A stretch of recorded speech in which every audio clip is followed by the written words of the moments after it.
इंदौर व्यवसायी राजा रघुवंशी को मेघालय रे हनीमून बेले स्त्री सोनम हत्या कराइबा घटना सारा देश में अलडन सृष्टि करथिबा बेले यह पछर रहस्य धीरे धीरे पदाक आसबार लगी। एक सूत्र अनुसार सोनम तांको स्वामी को हत्या करबा पई सुपारी किलर मानकु प्रथमे 4 लाख टंका जाचिथिले। परे से सुपारी परिमाण 20 लाख टंका को वृद्धि करथिले।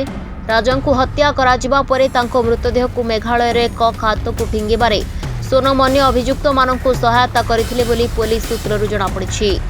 राज कुशवाहा सहित प्रेम संपर्क थिबा नै सोनम विवाह पूर्व तांको मां को जणाइथिले। तेबे सेमानंको संपर्क को ग्रहण करने को परिवार मना कर देथिला बोली राजा रघुवंशी बड़ भाई विपिन गणमाध्यम को कहछंती। भल जेउठी पाओ पछके विवाह किंतु आम संप्रदाय रे हेबो बोली मां कहिबारु परे जहाँ घटिबो सेथिपाई मु दायी रहिबि नाही बोली सोनम जवाब देथिले।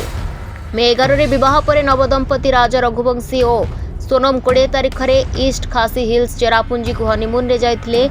मे 23 रे उभय निखोज हो जाइथिला बेले जून 2 रे चेरापुंजी रे एक जलप्रपात निकटरू राजा को मृतदेह मिलिथिला।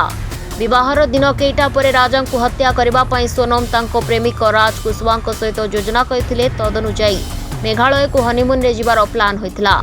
राज निजर पिलादिनर सांग आनंद कुमरी आकाश राजपूत और विशाल सिंह चौहान को इंदौर एक कैफे को डाकी राजा को हत्या योजना करथिले एवं सेमानंकु टंका जाचिथिले। 20 तारिख रे राजा और सोनम मेघालय को जाइथिबा बेले सेमानंकर फेरिबा टिकेट होई नथला। तांको पछे पछे 3 सुपारी किलर प्रथमे गुवाहाटी जाई सेठारु ऑनलाइन रे एक कुराड़ी ऑर्डर करथिले। परे सेमाने शिलंग जाई सोनम और राजा रहतुबा होमस्टे निकट रे एक होटल रे रहिथिले। नवदंपति उक्त पार्वत्यांचल 3 दिन बुलिबा परे फोटो शूट पाई सोनम राजा को एक पहाड़ पार्श्व को जाइथिले। सुपारी किलर सेमानंकु अनुसरण करबा सहित राजा सहित हिंदी रे कथा होइथिले।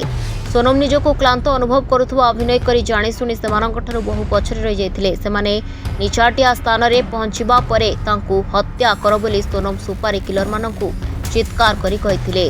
तेबे हत्याकांडर मास्टरमाइंड प्रेमिक राज किंतु मेघालय जाई नथिले। से परदा पछरे रही सबु योजना करबा सहित सोनम को सहित जोगाजोग रे रहिथिले बोली पुलिस कहिछि।